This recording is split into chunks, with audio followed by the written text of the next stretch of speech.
Good morning, true crime friends. How y'all doing? Look. Yesterday was an explosive day in the state of Michigan versus Jennifer Crumbley. We need to talk about it. We need to break it down. Hey, wait, hang on. Oh, my earphone is not acting right. It was fine a second ago. Okay, look. Yes, the case is about Jennifer Crumbley. This is the woman whose son took a gun to school and unalived some kids and injured others. It's a terrible, terrible story. Ethan is already off there in jail, hopefully at the nervous hospital getting some help with his brain because he was feeling a little ticklish. But now his mom and daddy are on trial. First up, the mama. Please, no, do not get it twisted. Yes, we will be dragging Jennifer Crumbley for filth. Make no mistake about it. But that's because Jennifer is on trial. It's also because she is a terrible person and an awful parent. So I don't want you to think I don't like her just because, like, she's a woman or something like that. When it's time for the daddy to go on trial, we're going to drag him for filth too, because we are an equal opportunity gossip podcast channel, whatever this is. I didn't want there to be any confusion. But first and foremost, we need to talk about Shannon Smith. Do you know who Shannon Smith is? Shannon Smith is Jennifer Crumbley's attorney. Now listen, yesterday I pledged and I promised to you not to commit this woman's name to memory.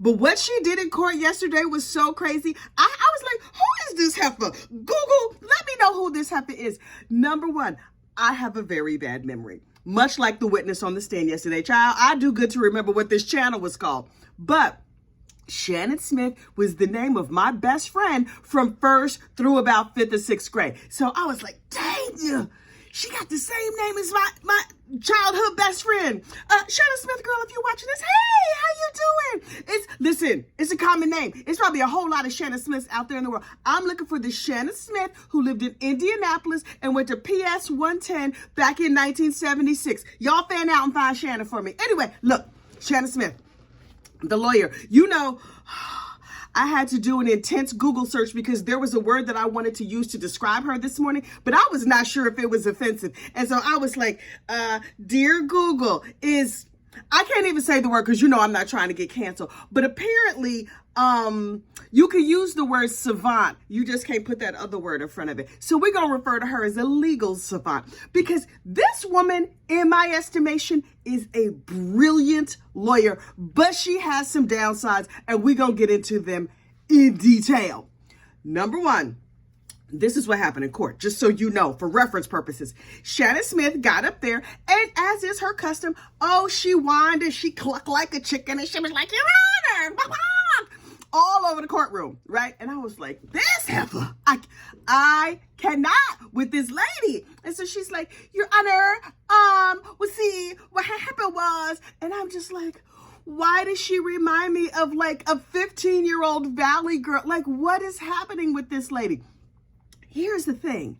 I think part of that is her actual personality, and part of it is heightened. Just like I am a gossip in real life. Now, on my little gossip channel, is the gossip turned up a little bit? Yes. This is who I would be like in my regular life but see, when I go to work, I turn the gossip down because manners and common decency and professional. I'm professional. I'm courteous. I know how to do things. So I'm like, okay, I think that Shannon does it the opposite way around. She turns up the idiot part of herself when she's in court. Does she turn it down when she's at home?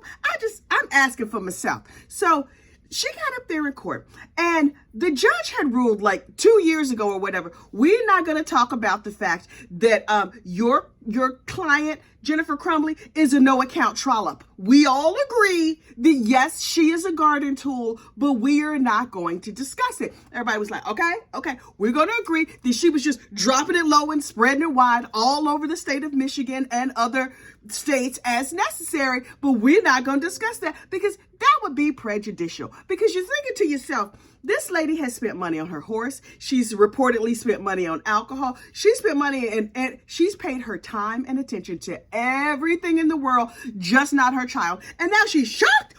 She can't believe that her son would do terrible things, even though it was plainly obvious to everybody in the world that something was wrong. Anybody who had complete information would have been like, we need to get him to the nervous hospital post haste. But this heifer was like, but first I have to feed my horse. And I don't have money to pay for health insurance because horses can't eat just air. Heifer. Anyway, so we all agreed that we're not going to talk about the moral failings of Jennifer Crumbley. Shannon Smith got up in court yesterday and she was like, were you sleeping with my client? And the prosecution was like, wait, we said we was not going to talk about the fact that she was a trollop. And Shannon was like, we can discuss it all. She went full Bethany Frankel. She was like, we're going to talk about it because yes, she's a trollop, but that does not mean she was a bad parent. Ma'am, I don't think that's giving what you think is given. Okay, this is how we're going to do, this is what we're going to, so when she got up in court, I was like, this bumbling, fumbling, hot behind mess is good. Did she throw her client under the bus? Because I'm like, Jennifer girl, how is the view from the bottom of the bus? People didn't like you before. Now they're really, really not going to like you. And you live in like the middle of the country. Now listen, you live in New York City, you have an affair, people be like, and nobody, because folks mind their business, right? You want to sleep with somebody else's husband, as long as it's not my husband, okay, that's between y'all. Now, if that wife fills your behind full of lead, well then don't come crying to me, because that's just how that goes down. You earned them bullets. Ain't none of my business. Can you say bullet on here? Anyway, so everybody agreed they wasn't going to call Jennifer Crumbley, the trollop that she is. Okay, cool. Shannon Smith got up there and was like, Your Honor, this witness lied to the police, not because my client is a trollop and she was dropping it low and spreading it wide for him. He lied to the police because the police pressured him. Her being a whore had nothing to do with it. And I was just like, oh God. Okay, and she got up there and all of a sudden she went from being a flapping crazy chicken to like question. Now, I was like, stupid Shannon is on her game. Shannon pulled herself all the way together. It was like Legally Blonde, where you're like, this idiot's gonna get up here and just flounce around the courtroom and do something. And then she just like pulled it together. And I was like, oh, come through, Shannon Smith. Now listen. Do I think she did the right thing? I don't know. I'm not a lawyer, y'all. I'm a gossip. But I was really impressed by the way in which she was like, okay, boom, question, all these questions. And when the dude was like, well, I'm not really sure. She was like, I'm gonna need you to speak up. And I was like, oh, and she's a big mouth broad too. Oh, she's a member of my tribe. Because quiet as is kept, and it might not be kept that quiet. I too am a big mouth broad. Not only am I a member of that club, I might be the president, y'all. Unclutch your pearl. Unclutch your pearls. You knew, right? You knew that I was a big mouth broad. Don't act like you did. So Shannon, turns out she's a card carrying member of the Big Mouth Broad Club. Also, she's a card carrying member of the Idiots Club. I fear for young Shannon that she lacks confidence, and she's young and she's not that young, but she's seasoned in some respects and not seasoned in others. And I'm like, okay, they say she was a partner in a law firm, and I can see why she would be a partner in a law firm. She's probably an ace with like research, gathering facts, gathering information, and she believes in herself. You could not get up and do what she did yesterday in court, even knowing that you were making a fool of yourself. Maybe she didn't know she was making a fool of herself. I don't know. But you can't do that without a certain level of confidence in yourself. And good for you, Shannon. The problem that I'm having with her is that the part of her where she's confident legally, but not that good, just like with humans, that's not gonna go well for her clients.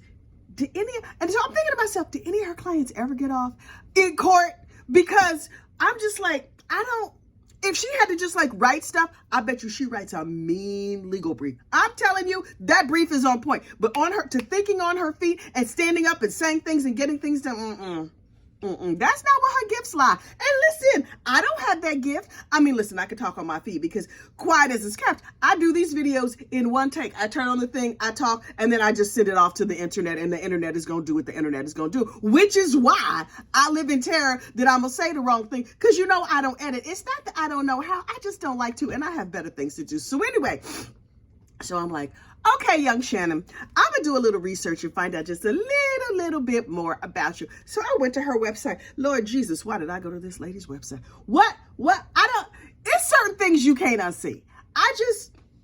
From the bottom of my heart, I wish I could unsee this website. The first picture is just like, it's a picture of her looking terrified. She's like, it's like somebody said, boo, and then took her picture. I'm like, girl, that's the picture you chose? Did you have any say on what went up on this website? Because her opening shot looks, I'm like, you need something with like your hands on your hips and you looking mean, like, I will fight for justice. And I'm like, okay, Shannon, you look scared in your opening picture, girl. You might want to update that. The rest of the shot is good. The hair is stunning. We are shallow here at Gossip Rumor and Innuendo. So I care what her hair looks like. I care what her outfit looks like. The red suit that she wears in court, gorgeous. Do I wish she would stop wearing the same suit over and over and over again? Yes. Yes, girl, how many red suits you own? I got a whole closet full of black, so maybe she got a whole closet full of red suits. It's just her uniform. She's like, today's red suit, and it looks just like yesterday's red suit. Okay, do you, boo? It ain't none of my business. The other pictures on the website, I was like, okay, she's looking good. It talks about like, oh, she's recognized by this thing and that thing and whatever. She has a whole bunch of awards. Good for you. I suspect that those are all for writing briefs and not for appearing in court. And then I got to the testimonials. Y'all, why did I read these testimonials? These testimonials are not safe for work. I was reading them at work, and according to my work's, like, what is it? You know how they like filter out things you're not supposed to look at work? The work computer was like, nah, girl, go on and read. And honestly, I wish the work computer had been like, heifer, no. Scroll back. You've gotten to the bad part of the internet. Abort, turn around. I read the testimonials. I might not never be the same. Miss Shannon Smith, I have real questions about the kind of clients that you are choosing to take. Now look, Miss Smith, how can I, I don't know what I can say here on Beyonce's internet, but Shannon Smith defended Larry Nassar. That is the gentleman, that is the scumbag who did nasty things to children who were professional gymnasts for a long time. She defended him, and he is where he needs to be, tucked deep in the bowels of jail. Praise God, right? So I was like, okay, she defended Larry Nassar, and he went to jail for a long time. That seems right. Thank you, Miss Shannon. And so then there were some other people whose cases were successful, and they were bragging, writing glowing reviews. And so each testimonial had a heading: texting case, the R word, child custody. And I'm like, okay, so if you have a child custody situation, you can scroll through and find just the child custody testimonials and read those. Or if you have, a texting case, I just want to read about the texting testimonials. There was an entire category of grandfathers who did nasty things to their grandchildren. I wanted to pluck my eyes out of my head. And now I have gone from being proud of Miss Shannon for being a member of the Big Mouth Broads Club to being like, heifer what? Heifer police? Well, now listen, I understand that these people need a defense, but she's like, yeah, he did real nasty things to his grandchildren, but I got the charges dropped. Did those grandchildren have daddies with guns? I'm not implying anything. I'm asking for myself. I hope that all of those grandchildren that got off, all those grandfathers that Shannon helped set free had daddies with guns. Now, what they do with them guns is none of my business. It's a Fifth Amendment, Second Amendment. One of the amendments allows you to carry weapons, and y'all was not ready. I was not ready. I was not ready for her website. I was not. She has her own firm, so she could put up whatever testimonial she wants, and clearly she did. Okay, and so she has gone through from SMSers, which that's what you call, wait, isn't that a text message? I don't know. She went from like kitty diddlers to people who help with murder. I'm not sure if that's an upgrade or a downgrade, if you want to know the truth. I have no idea. All I know is that wow is all I can say. But we do need to talk about Miss Jennifer Crumbley. She had this friend, and he was like a firefighter, and she was having an affair with him.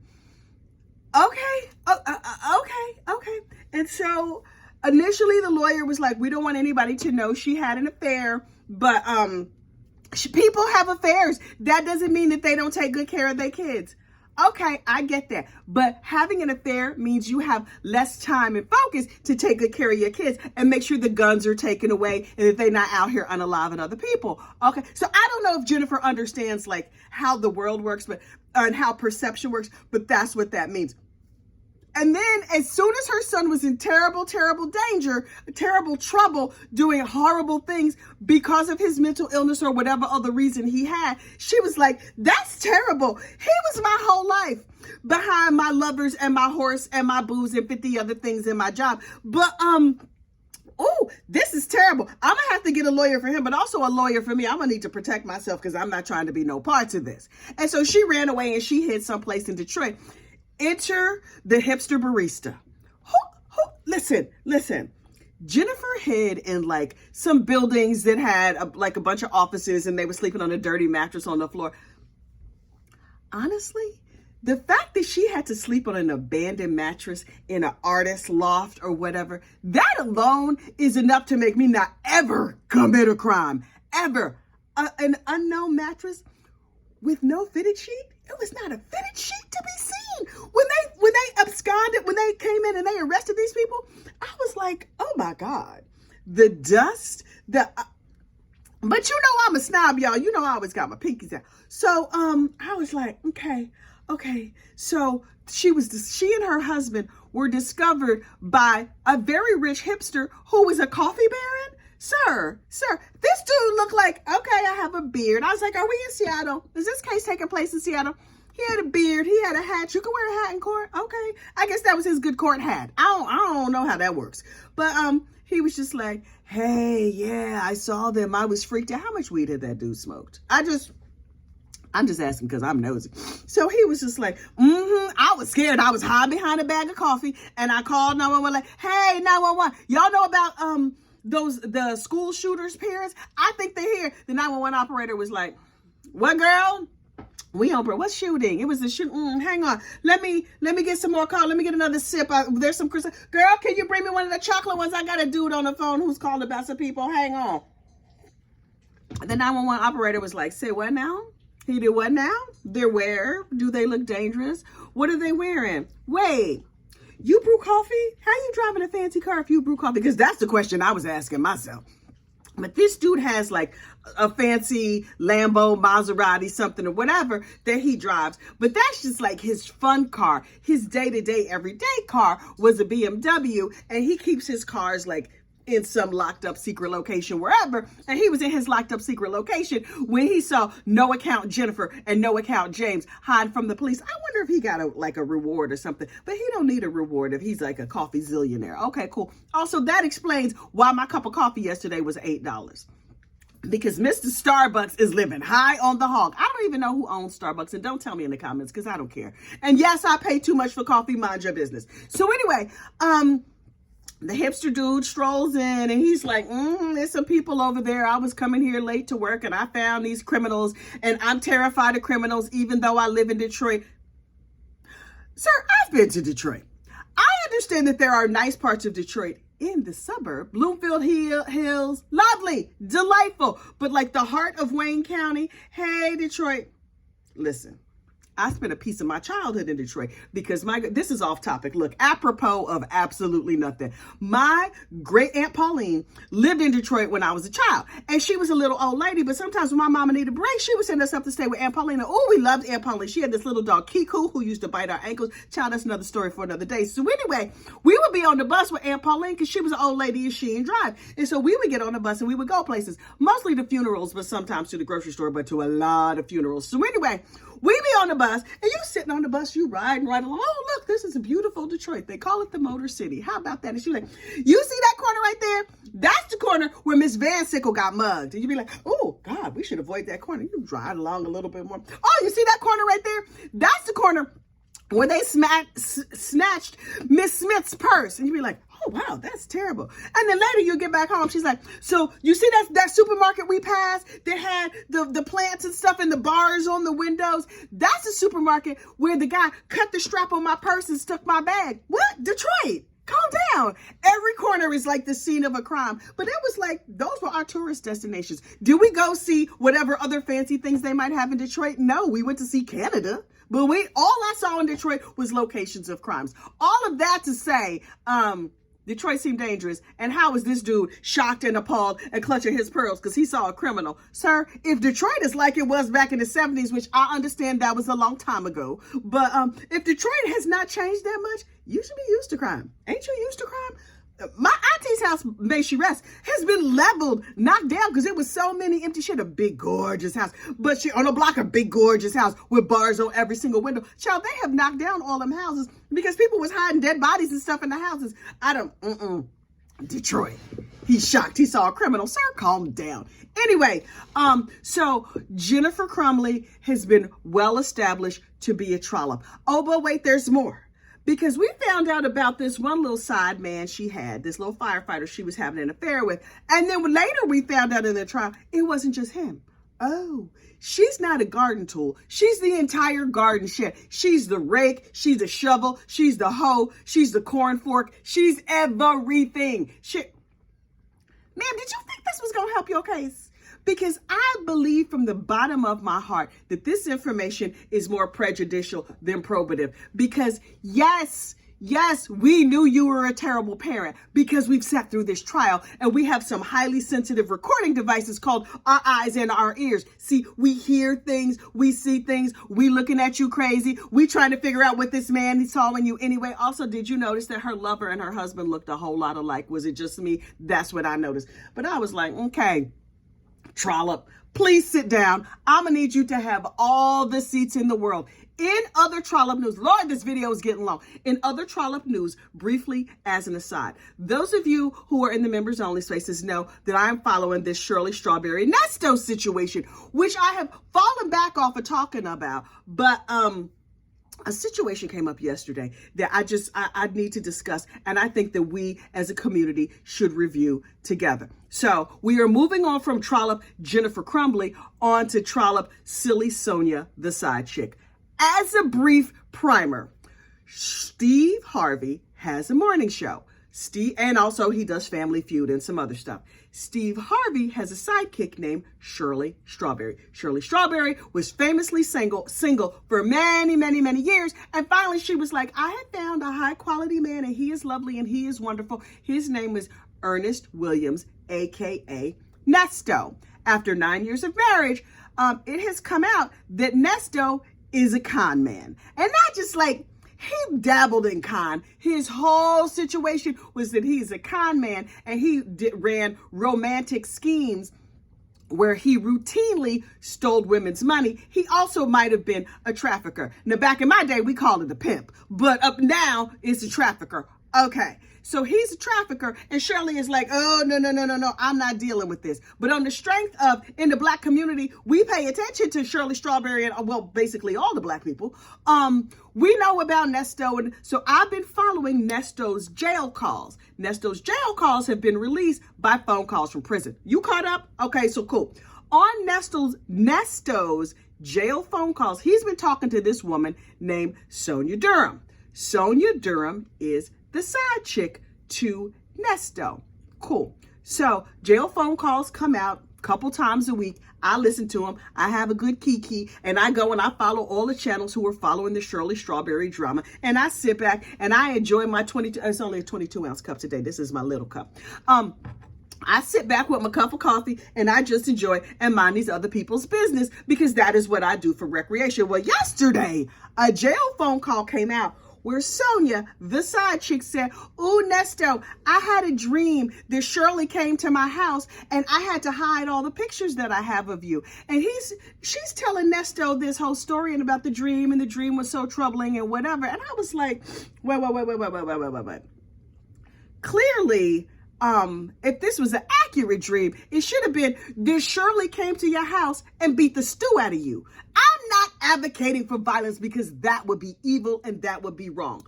But what I'm saying is, Shirley ain't come to your house to kick you behind. Because I'm trying to figure out how Shirley didn't just come to your house and kick you behind. I would think that would be in every single dream. I'm walking down the street. She bumped me on the head with a gavel. I went to the supermarket and she was dropping canned corn on my head. I don't know how it works, but I'm just saying, it seems like in all of her dreams, she wouldn't just be like, oh, Shirley girl, have a seat, have a cup of tea. Would you like a big cup of coffee? Would you like a scone? No, I would think Shirley would be like, okay, what do I have today? What am I going to beat this girl's behind with today?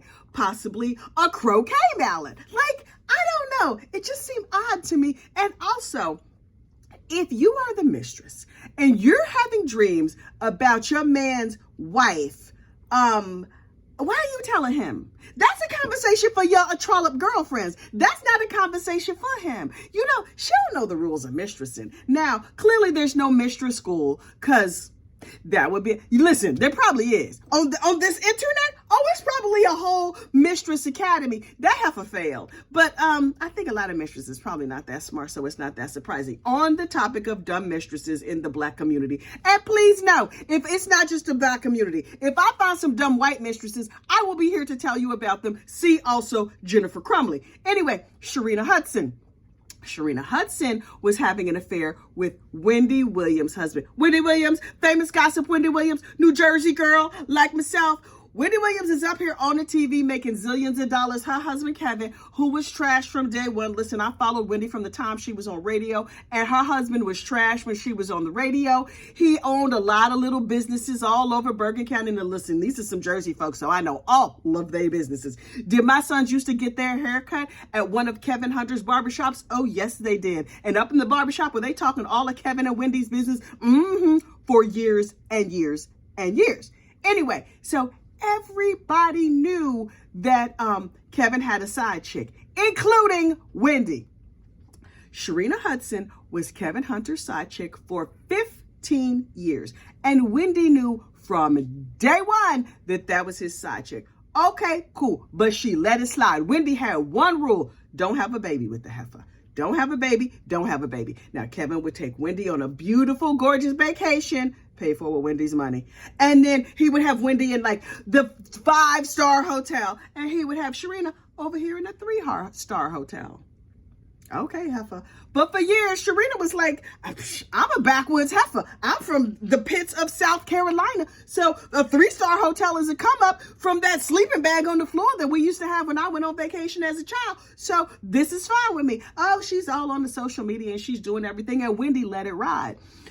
Kevin bought Sharina a house a couple blocks away from Wendy's own house, a $700,000 mansion in Essex County. Essex County is fancy, well, parts of it. Anyway, and Wendy let it ride. Then Sharina got pregnant.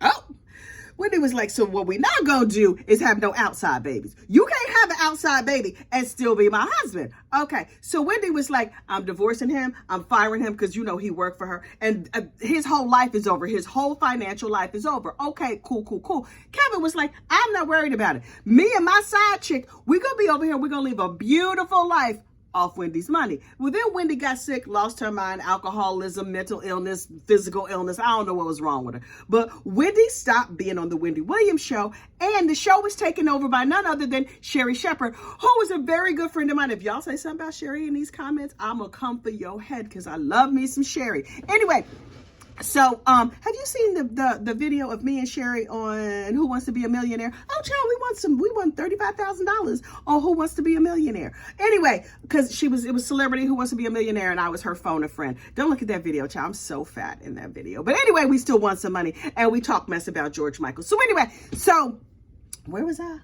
Oh, child, I get off topic. Oh, so Sharina was like, I'm living my best life. Oh, Wendy no longer has her show. Oh, that's too bad.